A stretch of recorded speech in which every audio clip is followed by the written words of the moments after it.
This is the American Harmony cruise ship on the Snake River in Washington, and I'm Jim Zim. I'm going to bring you along with me for a 7-day cruise, plus 2 extra vacation days before the cruise, and we're going to enjoy some gorgeous scenery here in the Pacific Northwest, tracing part of the route explored by Lewis and Clark back in the early 1800s.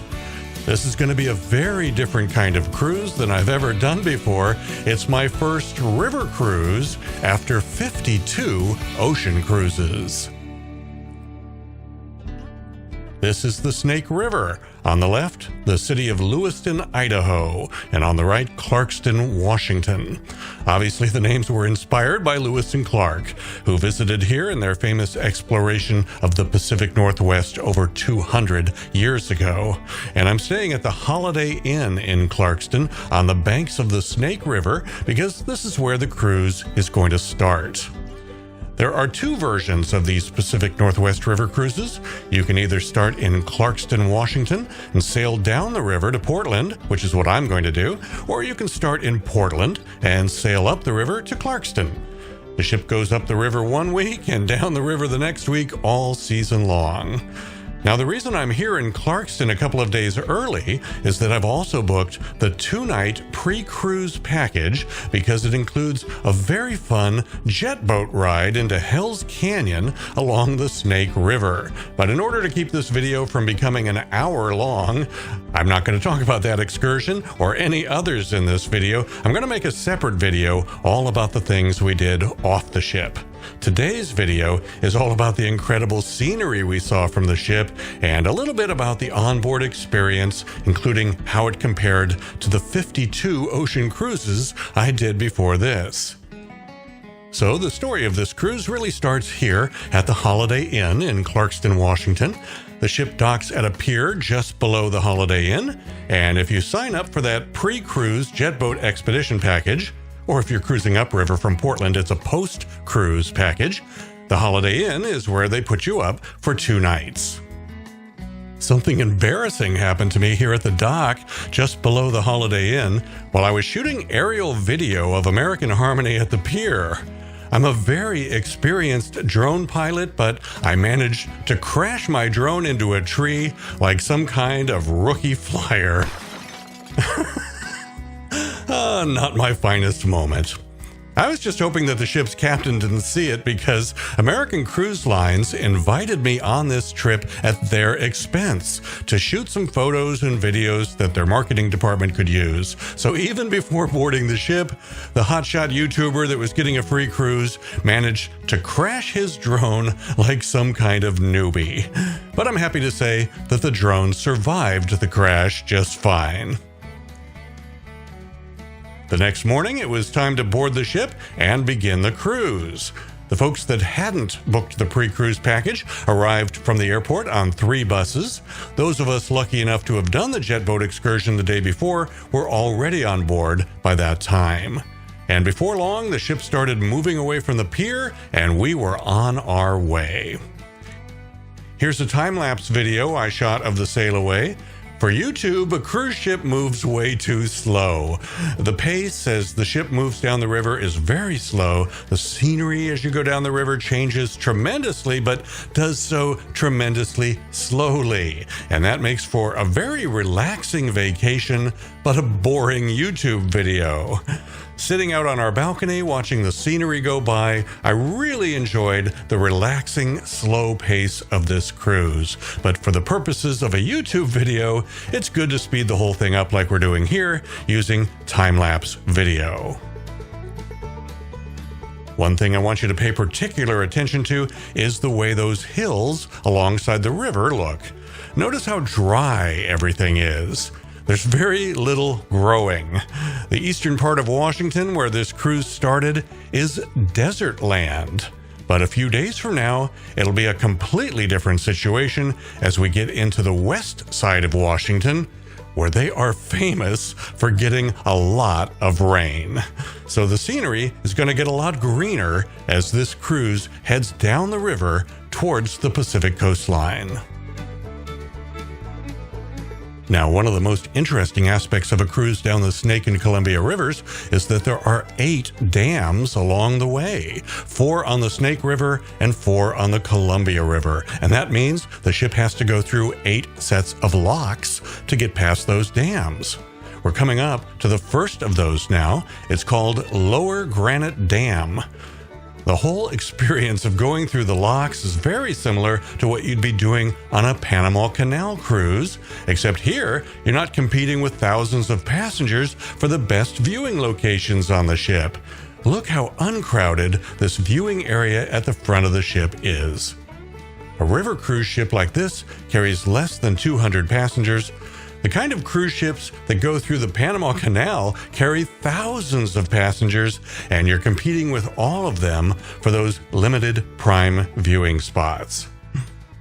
Going through the locks and seeing the whole process of this big engineering accomplishment that allows a ship to get past the dam, it was one of the highlights of the whole cruise.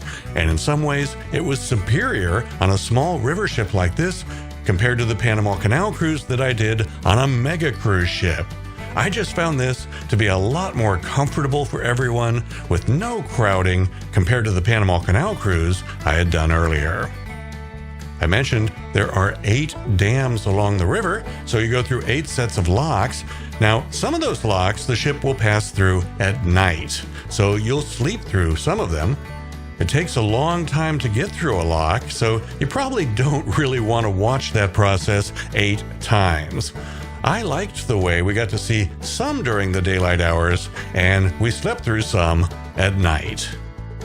I want to make sure you understand that a cruise like this on a river cruise ship is a very different thing from an ocean cruise on a mega cruise ship. On a river cruise, you just can't expect the big Broadway stage shows you'd see on a mega cruise ship. You're not going to have things like comedy clubs or water slides or even swimming pools. There's just not room for those things on a river cruise ship. Instead of stage shows or comedians, the entertainment on a river cruise ship, well, it's what you're seeing right here. It's witnessing this magnificent engineering achievement that drops a cruise ship almost 100 feet in elevation from the level of the lake behind the dam to river level below the dam. Construction of Lower Granite Dam was completed in 1975. These dams benefit Washington in many ways: electric power generation, flood control, and irrigation that turns the surrounding desert landscape into fantastic farmland. There's a fish ladder with entrances on both sides of the river to allow fish migration past the dam, and there's a network of fish hatcheries in the area that help ensure the survival of each of the fish species. But incredibly, there are some people trying to get these dams torn down, primarily to allow fish to have an unimpeded journey on the river. I think this is absolutely nuts. The benefits these dams provide tremendously outweigh the impacts they have on fish migration. It would be like somebody proposing that we eliminate automobiles in order to reduce air pollution. The benefits far outweigh the negatives. That's my point of view.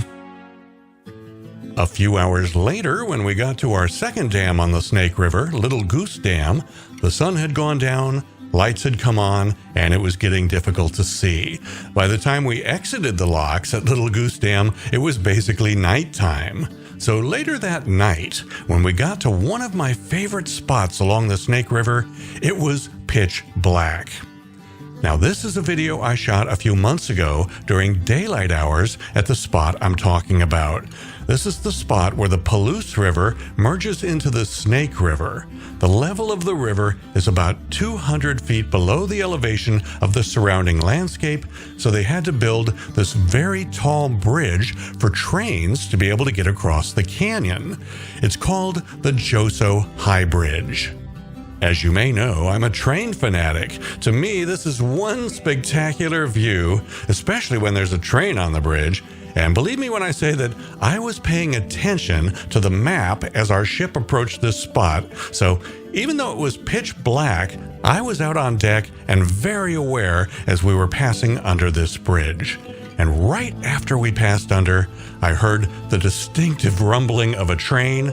I looked up into the darkness of this completely unlit bridge, and there was the headlight of a locomotive pulling freight cars across the bridge right at the perfect moment for me to see it.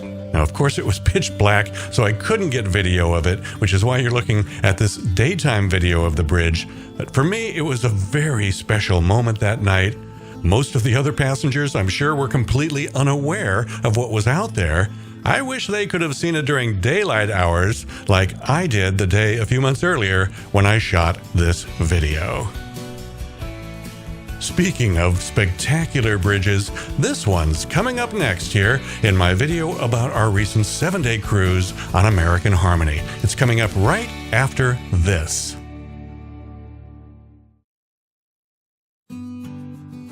Day 2 of our cruise brought us to Richland, Washington. This area is known as the Tri-Cities because the cities of Richland, Kennewick, and Pasco have grown so much over the years that they've just kind of merged into each other now. And to me, it was ironic that Richland was our first port of call because I live just on the other side of the river, about 1 mile from where the ship docks. I did 2 different excursions while the ship was docked in Richland, one in the morning, one in the afternoon. I'm going to cover those in my next video, which will focus on all the excursions we did during the entire cruise. Cruising in and out of the Tri-Cities is one of the highlights of the cruise because it's very scenic. Not in a scenic landscape kind of way, but because of all the bridges in this highly populated area. So many beautiful bridges. Cruising in and out of the Tri-Cities, you go through 3 different railroad bridges and 4 different highway bridges. This one's the highlight. It's called the Cable Bridge, and it was way ahead of its time when it was built back in 1978. It was the first major cable-stayed bridge to be built in the United States. It has become an iconic landmark for the Tri-Cities. Basically what the Golden Gate Bridge is to San Francisco, the Cable Bridge is to the Tri-Cities. Right next to the Cable Bridge is a railroad bridge that leads in and out of the BNSF Railroad Yard in Pasco. This is a video I shot a few months ago of a train going over the railroad bridge. When there's a train on the bridge, a big cruise ship like American Harmony can't get through. The bridge sits too low to the water. So when a cruise ship comes along, they raise this one section of the railroad bridge, and that gives a ship like American Harmony enough room to pass under. Now, one interesting aspect of all this is that if there's a cruise ship that wants to come through at the same time that there's a train that wants to use the bridge, guess which one wins? The train, because the railroad owns and operates the bridge. So they'll raise the bridge, but only if it doesn't delay any trains. When our ship first arrived in the Tri-Cities on the second morning of our cruise, we sat and waited while 2 different trains went over the railroad bridge before they finally raised it up and allowed us to sail through. After a day visiting the Tri-Cities, American Harmony usually leaves Richland at 6 p.m., and that explains why in the aerial videos I've shot of the ship leaving the Tri-Cities, you don't see any passengers out on the top decks or on any of the balconies of the cabins. At this hour, all the passengers are inside, either in the Magnolia Lounge for cocktail hour or in the ship's restaurant for dinner. There's a very scenic rock formation called the Twin Sisters along the banks of the Columbia River south of the Tri-Cities. The rocks here are all basalt. That's lava from volcanic activity millions of years ago. The Twin Sisters were formed by erosion during Ice Age floods in this area about 16,000 years ago. This is video I shot of the Twin Sisters several months before our cruise. It's too bad on the downriver cruises from Clarkston to Portland, like the one we were on, the ship comes through here at night, so passengers never see the Twin Sisters. But if you do the cruise in the other direction, up the river from Portland to Clarkston, you go through here during the day. Notice how dry the landscape is here. This is still desert landscape in eastern Washington, but all that is about to change at our next stop, Hood River, Oregon, which I'll show you right after this. On the morning of day 3, American Harmony arrived in Hood River, Oregon, and it was our first opportunity to see some greenery in the hills. We made it out of the desert landscape of eastern Washington, and we are getting closer to the Cascade Mountain Range now. Hood River is world famous because the geography of this area is such that the wind is almost always blowing here. That makes it a great place for wind turbines, but more importantly, and this is the thing it's world famous for, it's the perfect place for kite surfing and wind surfing. There's a shallow patch of the river that's perfect for people learning the sport, and the more experienced ones head out to the deeper water and surf the entire width of the river. I should also mention that Hood River was where we got our first look at a very unusual feature of our cruise ship. We saw in Clarkston and in Richland that if there's a dock, the ship will just tie up to the dock and extend a gangway from the side of the ship onto the dock. But in a place like Hood River, which didn't have a dock that American Harmony could tie up to, the captain just basically runs the bow of the ship into the sand, ties the ship up to bollards on shore, and here's the surprising part, raises a section of the ship's bow, and a gangway is extended out the front of the ship onto the shore. This is something that in my 52 ocean cruises, I've never seen before. What a great way to get passengers off the ship and onto buses for shore excursions. My wife and I decided to pass on the shore excursions in Hood River. We elected to just stay on the ship for the day, and from the balcony of our suite, we had the most fantastic view of dogs playing in the water, people riding jet skis, paddle boards, lots and lots of people kite surfing and windsurfing, and there was a view of trains too. Oh yeah, if you like trains, a Columbia River cruise is a real treat. BNSF has tracks on the Washington side of the river.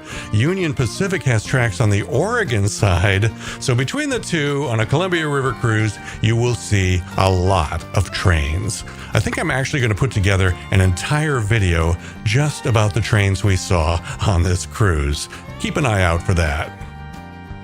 You are watching a time-lapse video of the view as we sailed from Hood River to our next port of call, Stevenson, Washington.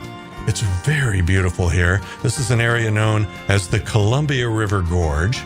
Basically, that's where the Columbia River has carved a path through the Cascade Mountains as it flows towards the Pacific Ocean. Stevenson has historical significance because back in the days before the construction of Bonneville Dam, there was a very nasty set of river rapids in this part of the river.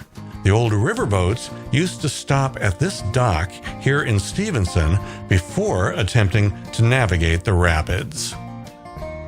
The Waterfront Music Festival was happening in Stevenson the day we visited.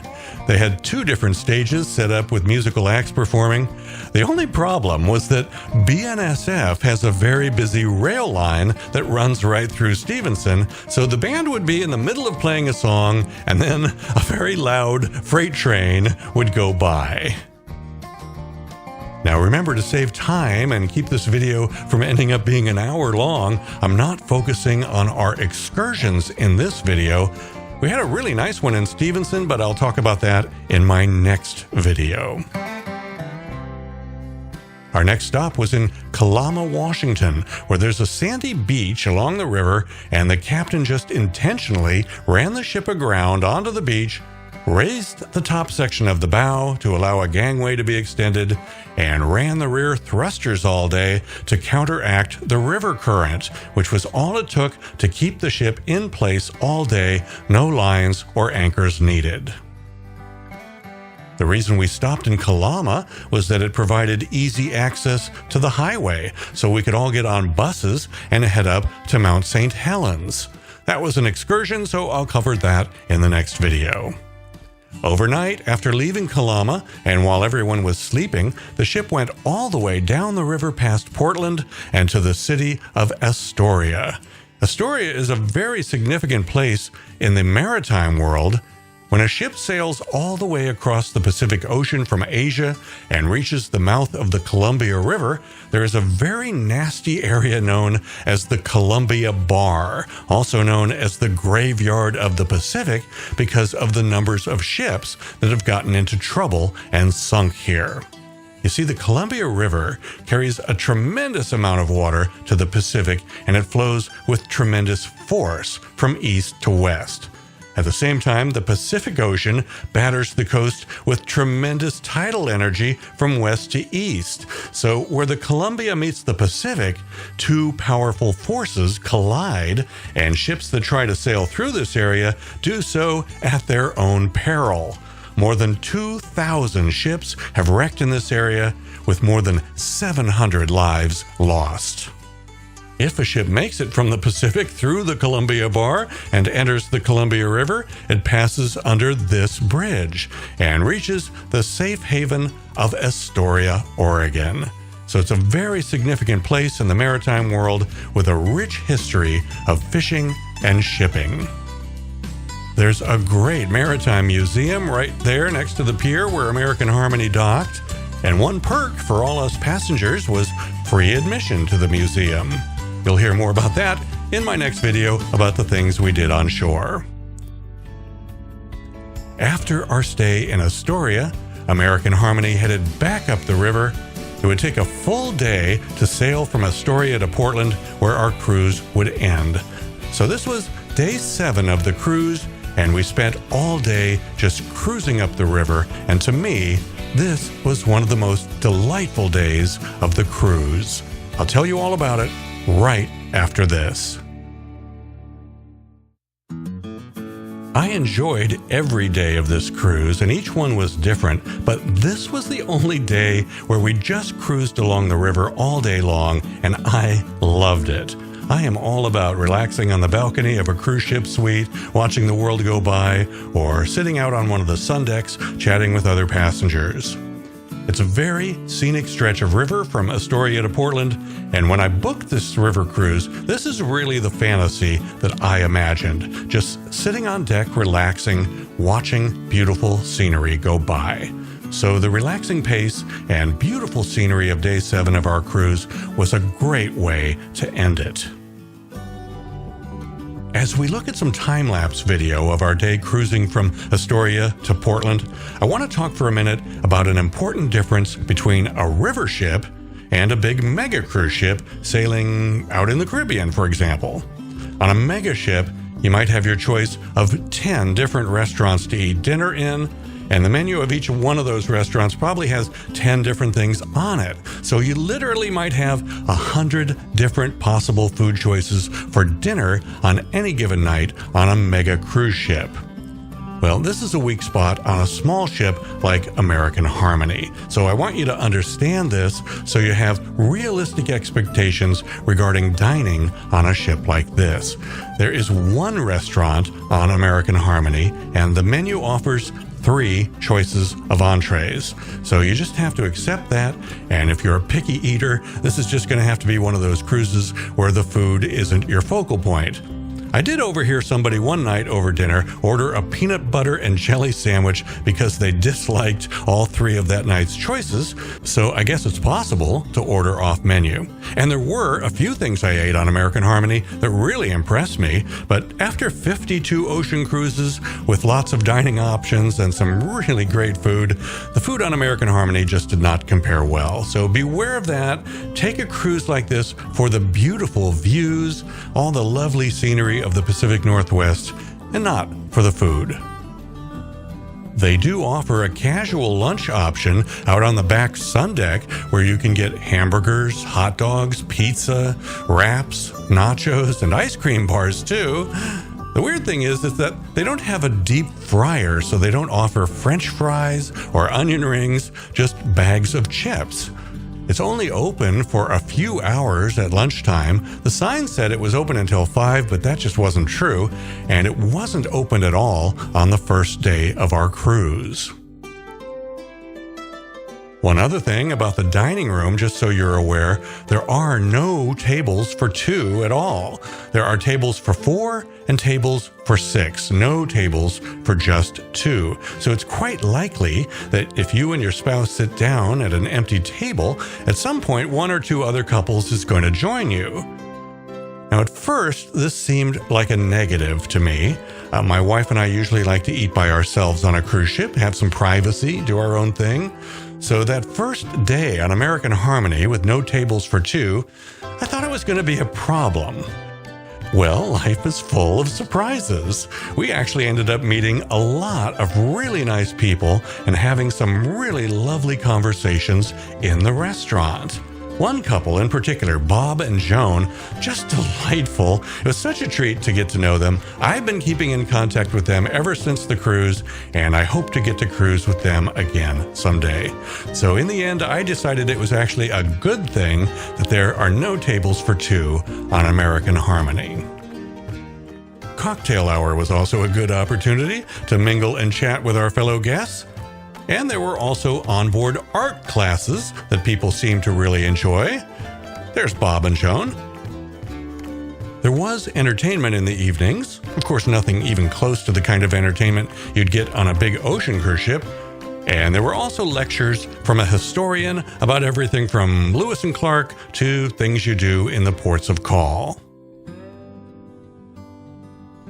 As we're enjoying these beautiful views in this time-lapse video, I want to just mention that a cruise like this is not an inexpensive cruise. On a mega cruise ship, the cruise line can spread their fixed costs out over thousands of passengers. On a small ship like this, there's less than 200 passengers to cover all the costs incurred by the cruise line. And labor is a huge factor on a ship like this. This is an American-built, American-flagged ship with an all-American crew. American labor laws apply, so the cruise line pays at least minimum wage. Plus, have you ever noticed how many hours the crew work on a cruise ship? So the cruise line has to pay time and a half for overtime. It's a significant cost. On a mega cruise ship, they find crew members in countries with bad economies. You'd be shocked at how little they get away with paying them. So you just can't expect to sail on a small ship like this as inexpensively as you can on some of the big ships. Our cruise ended in Portland, Oregon. The ship docks at this pier just below the Red Lion Hotel on Hayden Island. We spent one last night on board the ship, and then in the morning we were off to the airport for a flight back home. I enjoyed every day of this cruise. There were lots of beautiful sights all along the river. I met some nice people and had some lovely conversations. Honestly, there were a lot of other cruises I enjoyed more, and I'm glad American Cruise Line invited me on board at their expense because we were staying in a really expensive suite. But the bottom line is that this is a cruise I'll always remember, and I hope to sail with American Cruise Lines again someday. Before I go, I want to just mention that if you're interested in booking a cruise on the Columbia River or any kind of cruise with any cruise line or even a land vacation such as an all-inclusive resort, feel free to use the services of my travel agent, Caitlin Gallagher. It's not about price. In most cases, a travel agent doesn't get you a better price than you could get by booking it yourself directly with a cruise line. It's about having someone to make things easier for you and having someone to keep you from making any rookie mistakes. And to do the dirty work for you too, to be the one stuck on hold with the cruise line so you don't have to. So take my advice, contact Caitlin, get her working for you. If you're like me and you go on a lot of cruises, you'll really like having a travel agent because once she's got all the information she needs for the first cruise she arranges for you, you never have to give that to her again. You can just email her and tell her, Caitlin, please book me on a Columbia River cruise on such and such a date in such and such type of cabin. And it's done.